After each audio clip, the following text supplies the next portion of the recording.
Senator, what does today's decision by the Secretary mean for Alaska's OCS? I think this is good news for Alaska. The Secretary of the Interior has pretty much given a green light to Shell to proceed with exploratory drilling this coming summer. This is something that we had hoped for, that we were anticipating, but was really up in the air as a consequence of the events in the Gulf this summer. So it was very important to make sure that Shell did get that initial go-ahead that came today from the Secretary of the Interior. He also indicated that scoping would proceed in both the Chukchi and the Beaufort. Again, this is good news for us in Alaska. It's imperative that we begin the process offshore of understanding what our opportunities are, and the signal from the administration today was a good one for Alaska. And how did you learn of this decision?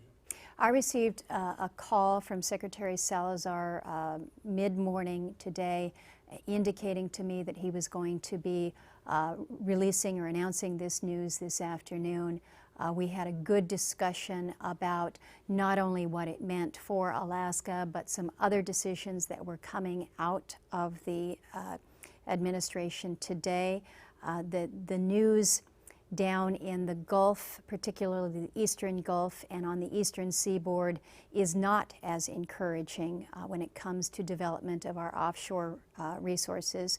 And so from a national perspective, today's news is perhaps a bit of a mixed bag, but it was important to hear the good news coming for Alaska.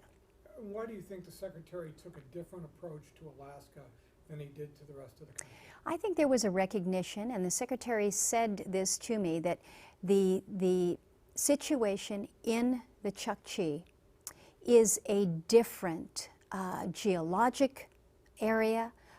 These are different water depths, these are different pressures than what we saw in the deepest of the deep in the Gulf. I think there is a recognition that the spill response plan that Shell has put together is a plan that is well thought out and has received a level of scrutiny probably unlike much of anything that we've seen to this point in time. I think there was a level of confidence that gave the Secretary the ability to move forward again with these limited steps. But I think the recognition that the Gulf of Mexico in the deep water is different than what we're looking at in Alaska, and the Secretary recognized that in today's announcement. In terms of development in the Beaufort, does Interior have the last word? Is this the last word, or what other hurdles does Shell face in moving forward? There remain issues, of course, permits that must be obtained. So this is not the full-on green light to actually begin. There are still EPA permits that must be cleared.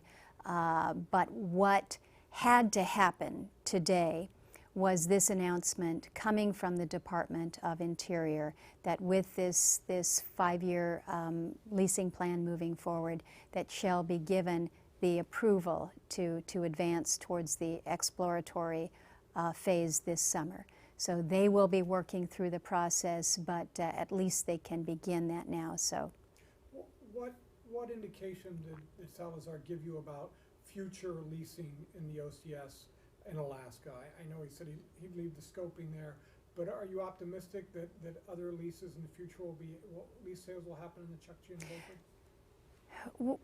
Beaufort? It has been tenuous at best. Offshore in Alaska, we've seen that. Shell Oil has invested over $3 billion between the leasing and all that they have done, the preliminary work, and still are not to that place where they can get to the exploration.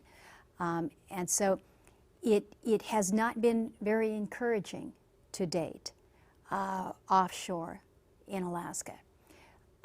Will others look to what Shell is putting forward and be more optimistic? I certainly hope so. But I have I guess a little cautious optimism that this is a good signal for us, but we are still battling many issues. As good as Shell's oil spill response plan is, I think there is recognized that more needs to be done to ensure that our Coast Guard assets are in place. There are infrastructure needs, I think, that we will continue to be working to advance. But again, the first step has to be taken. I think the announcement that was made today is that first step, and we do remain cautiously optimistic that we will be able to see a level of development offshore in Alaska that is done with regard to the environment, with regard to the conditions, and allows for the opportunity for us as Americans to achieve the resource that we're looking for. Are there steps, last question, are there steps that you would like to see taken that could maybe alleviate some of the environmental concerns about development in the Arctic with the indigenous populations and the whaling? Do you think there's a meeting of the minds that could be brought together? Are there steps that could be taken to help that? I think the steps that have gone before us, the groundwork that has been laid, working between industry and the residents of the North Slope, the conversations that have been so integral to where we are today, that was imperative. And I think we can look back and we can say, well, maybe there should have been earlier conversations that would have cleared a better path. That's behind us. I think it is important, though, that the conversations continue. Mayor Itta, the mayor of the North Slope Borough, has done a remarkable job in trying to achieve that balance, representing the people of the North Slope and their concerns over the environment, while still trying to make sure that he has an economy, a strong economy and jobs. And the industry has been working to be more sensitive to the needs of those who live and raise their families there. Those conversations must continue, and it should not be assumed that now that the go-ahead, if you will, for the scoping has advanced and Shell will be moving forward to get the EPA permits, it should not be assumed that the conversations stop, that now we just turn to the regulatory and the permitting process. There needs to be a level of communication and discussion and dialogue between all stakeholders that continues on.